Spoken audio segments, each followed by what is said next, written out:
Yo, ya kembali lagi dengan channel kita Sahabat Satwa. Nah, teman-teman sekalian, em,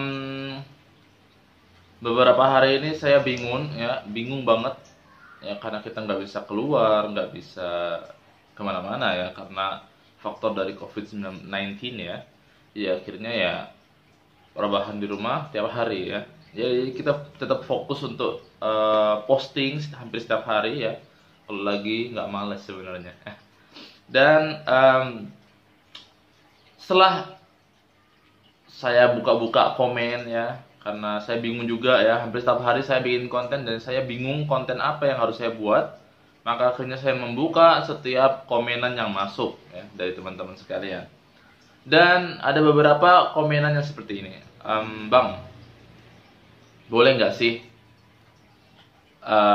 kita campur apa ya dalam satu kandang itu berbagai jenis burung ya, khususnya paruh bengkok misalnya gitu ya.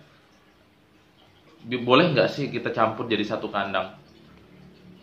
Dan itu nggak cuma satu aja yang nanya seperti itu ya, pasti juga teman-teman juga pasti penasaran ya, bisa nggak dicampur, boleh nggak dicampur? Jawaban saya adalah boleh ya. Karena kenapa? Entah itu burungnya kecil, besar, ataupun enggak, tapi tetap aja bisa dicampur asalkan dengan satu syarat ya. Dengan catatan, teman-teman ketika mau mencampur atau mengkoloni burung paruh bengkok, entah itu dari jenis lovebird, parkit, falak, atau cocktail, atau African game Macau dan lain sebagainya, teman-teman harus membuat kandang yang besar, kandang koloni yang besar. Nggak kandang koloni yang kecil, nggak ya. Kandang koloni yang besar. Ukurannya bisa teman-teman lihat sendiri dah ya. Kalau misalnya teman-teman masih bingung, kalian bisa lihat dari YouTube channelnya Parrot Dipankar, itu dari India ya. Gede kok kalau misalnya kalian buka ya buka aja Parrot Dipankar, tulisannya Parrot Dipankar. Kalian buka di situ, kalian perhatikan gimana sih besarnya untuk ukuran kandang koloni yang bisa memuat berbagai jenis burung paruh bengkok gitu.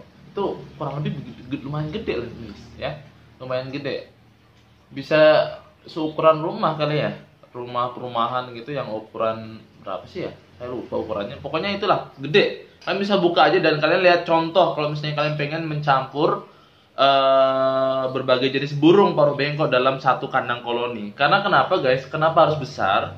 Kenapa nggak kandang yang kecil atau koloni yang kandang kecil? Kenapa? Karena gini guys, setiap burung kan beda-beda jenis ya. Sedangkan yang satu jenis aja itu sering kelahi, sering pecoan bahasa Jawanya gitu. Apalagi yang beda jenis, pasti ada yang namanya pembulian atau apa ya, memandang ras satu sama lain kayak gitu. Jadi gunanya kandang yang koloni yang besar itu adalah ketika ada burung yang apa ya, mau dibully atau dijahilin, maka dia bisa lari ke sana kemari gitu. Dan apa dampaknya ya? Dampaknya kandang koloni yang besar. Ya kalau misalnya dampak untuk kandang koloni yang besar atau kandang koloni yang campur maksudnya gitu ya.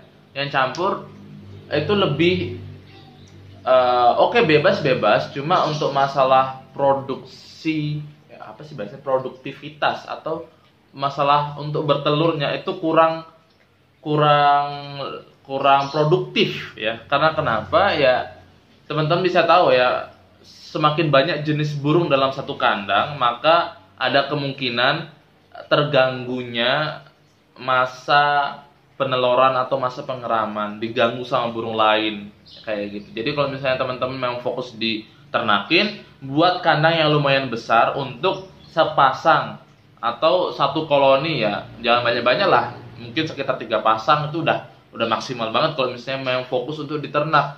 Tapi kalau misalnya teman-teman mau kandangnya ini biar lebih bagus lagi dan lebih menyenangkan untuk burung itu, untuk enak juga dilihat, maka saya sarankan kandang koloni. Dan yang penting itu memandang dana juga untuk membuat kandang koloni yang besar, karena ya kita tahu nggak cukup dengan dana yang sedikit, karena paruh bengkok itu untuk masalah kandangnya itu harus betul-betul kandang yang kuat, kawat-kawatnya juga yang kuat, karena kalau misalnya kawat yang biasa kayak gitu bisa patah ya. Sedangkan kandang yang kayak gini ya, untuk paruh bengkok atau iya untuk parbeng, untuk parrot kayak gini masih bisa hancur ya, masih bisa patah kayak gitu, digigitin karena gigitnya kuat. Oke? Itu aja sekilas untuk info ya buat teman-teman yang pengen mencoba kandang koloni untuk paruh bengkok dan mencampur untuk setiap jenis burung. Ya, itu aja sih. Nggak ada yang lain ya. Buat kandang yang besar dan masukan yang banyak. Ya, terserah kalian. Gitu. Oke? See you next time.